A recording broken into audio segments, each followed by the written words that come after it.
미래 사회의 다양성 그리고 역동성에 대응하면서 핵심 역량을 갖춘 인재를 길러낼 수 있는 학교는 생물성에 기반한 자유 그리고 자치가 실현되는 학교일 것입니다.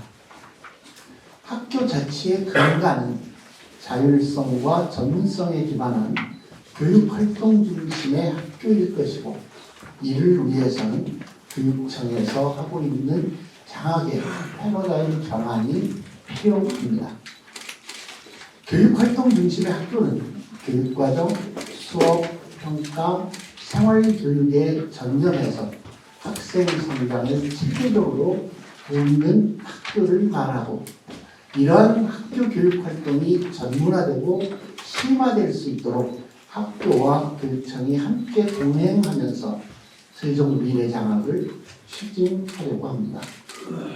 지난해 우리 교육청이 조직 개편을 통해서 학교 지원 본부를 출범시킨 것도 교사들의 획기적인 업무 경감과 지원 고도화를 통해서 학교가 교육활동 중심의 학교로 전환할 수 있게 돕기 위한 것이었습니다.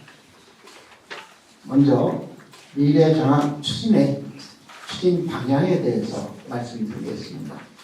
세종 미래장학이라고 하는 것은 모든 학생의 특별한 성장을 돕기 위해 학교가 자율성과 주도성을 기반으로 교육과정, 수업, 평가, 생활교육에 더 집중할 수 있도록 장학 지원 체계를 고도화하고자 하는 것이며, 궁극적으로는 학교의 자율 역량을 강화해서 학교 교육력을 높이는 것이 가장 주된 목표일 것입니다.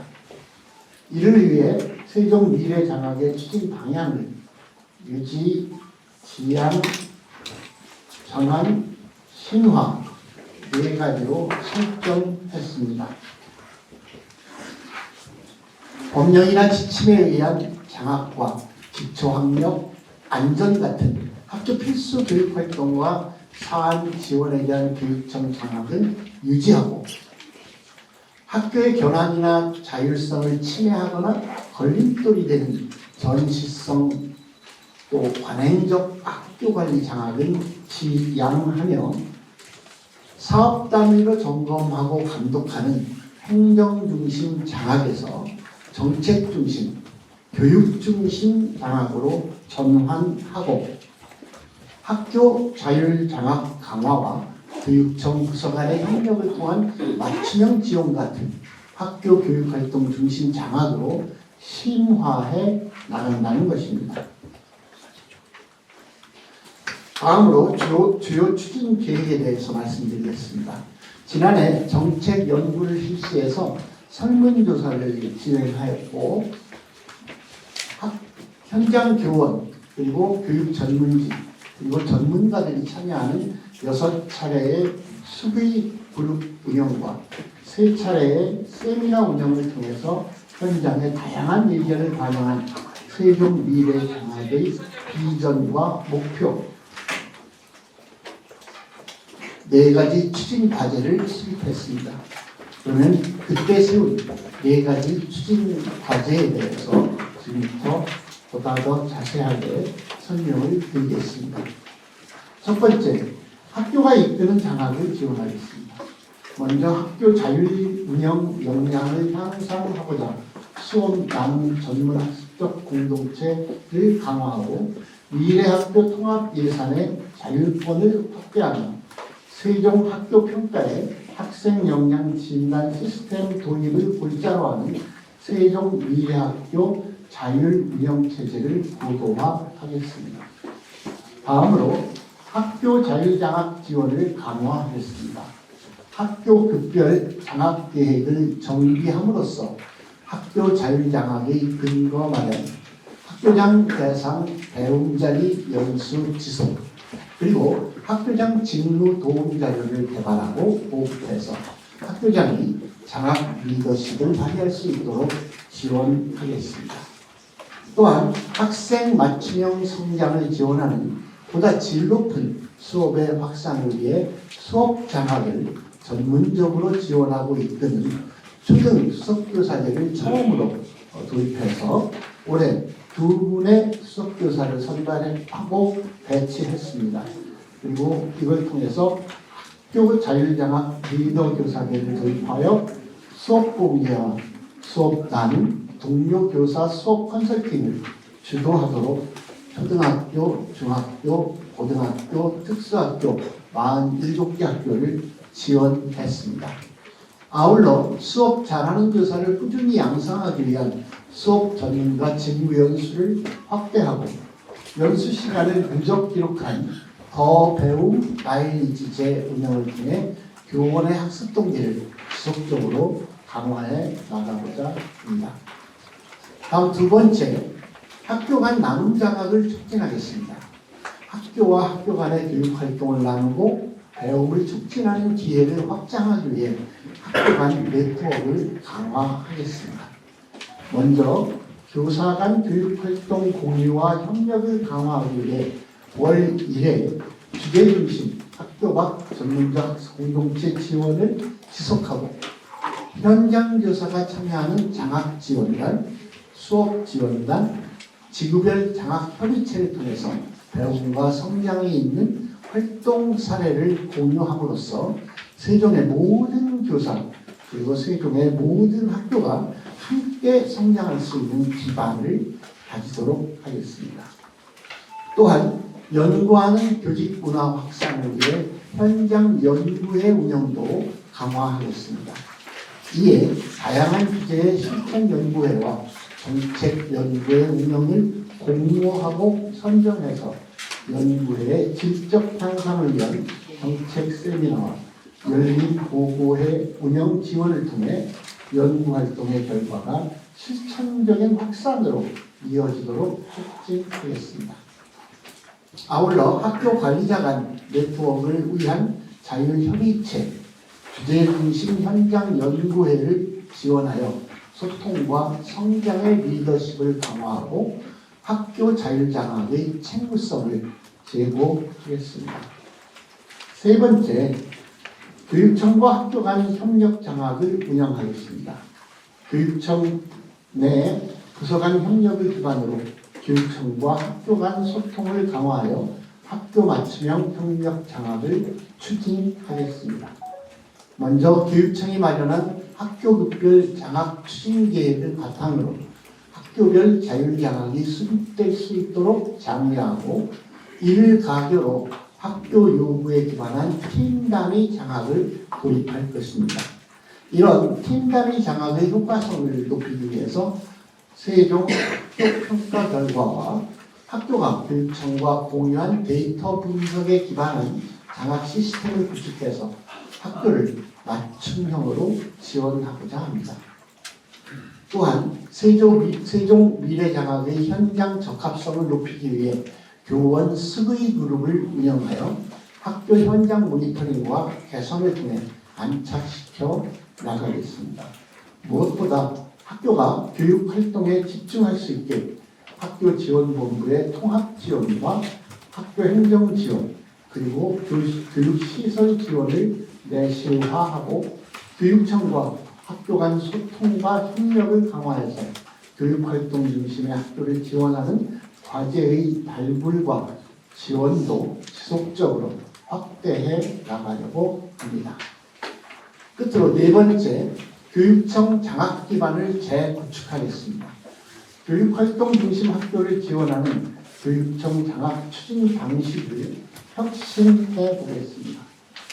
먼저 세부 사업 담당자별 장학에서 팀 단위 장학으로 전환함에 따라서 교육과정의 설계, 운영, 성찰 전반을 통합적으로 지원하기 위한 교육청 각 부서 내 또 부서 간의 협력적인 장학 기반을 재구축하겠습니다.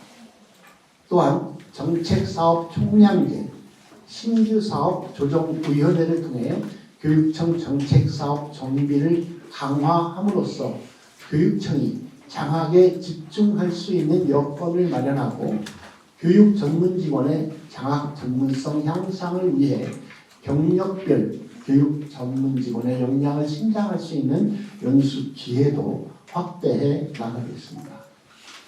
아울러 한국교원대와 협력해서 교육 전문직원 학위 취득 과정을 지원함으로써 교육 전문직원의 거시적인 교육 안목을 키우고 변혁적인 정책 수립과 실천 역량 지원을 강화하겠습니다. 세종의 모든 학교가 교육활동 중심의 학교로 도약함으로써 학생 저마다의 배움과 성장이 존중받는 특별한 교육을 실현할 수 있도록 학교가 이끌고 학교 간에 나누며 교육청과 학교가 함께 노력하는 협력 장학이 필요합니다. 여기에 더해서 교육청의 장학 기반을 재구축하고 학교 리더십을 키우는 장학 혁신을 지속적으로 추진해 나가겠습니다. 학교는 당연히 교육과정 중심으로 수업 중심으로 운영해야 되고 우리 선생님들이 그걸 원하시고 그걸 위해서 교육청은 끝없이 노력하고 그런데 그렇게 하려면 선생님들이 정말 수업을 준비하고 수업에만 집중하고 그리고 우리 아이들과 눈을 맞춰서 아이들의 상태를 살피고 상담하기 위한 시간이 확보돼야 되는데 현장에서 어떻게 느끼고 있을까요? 에 대해서 질문을 주셨는데 저희들이 꾸준히 그것이 고민이고 그런 정책을 계속해서 추진해왔고 이번에 그것의 한 일환으로 교육청 전체 모든 적어도 교육국의 모든 부서에서 학교를 대하는 태도의 전면적인 혁신이라고 할 수 있는 것이 바로 세종 미래 장학으로 수련이 된 건데요. 잘 아시듯이 그 전에 조직 개편을 해서 학교 지원하는 공부가 한 학기가 채 안 지나는데 상당히 많은 성과를 내고 있기도 하고 하는데 구체적으로 선생님들이 얼마나 느끼는지 모르겠어요. 그런데 선생님들께서 많이 달라졌다고는 하시기 때문에 여전히 좀 부족할 거라고 생각합니다. 어떤 말씀을 드리고 싶은가 하면 제가 14년 7월에 취임을 해서 15년 1년 정도의 치열한 내부 토론을 거쳐서 그때도 2016년을 맞이하면서 선생님들의 업무 부담, 특히 불필요한 행정 업무 부담을 최대한 덜어드리겠다고 약속을 하고 그걸 위한 많은 제도를 실질적으로 시행해 보기도 하고 당시 있었던 관행적으로 해보던 사업들 중에 상당 부분도 정리하기도 하고 했었습니다. 그때 선생님들께서 교육청이 달라졌다, 교육청이 바뀌고 나서 상당한 현장에서 고마워하고 도움을 받는다고 했는데 그게 그러고 나서 한 3, 4년 정도 지났을 때 다시 과거로 돌아간 것 같다는 말씀들을 하셨습니다. 그것에는 교육청의 태도의 변화가 아니라 그 사이에 끝없이 이 법률을 통해서 혹은 교육부의 새로운 정책 변화에 따라서 어쨌든 기존에 해왔던 것이 없어지는 것은 없는데 계속 새로운 사업이 도입되어지고 이것이 선생님들의 학교 현장에 부담으로 가서 그랬다고 저는 생각을 합니다.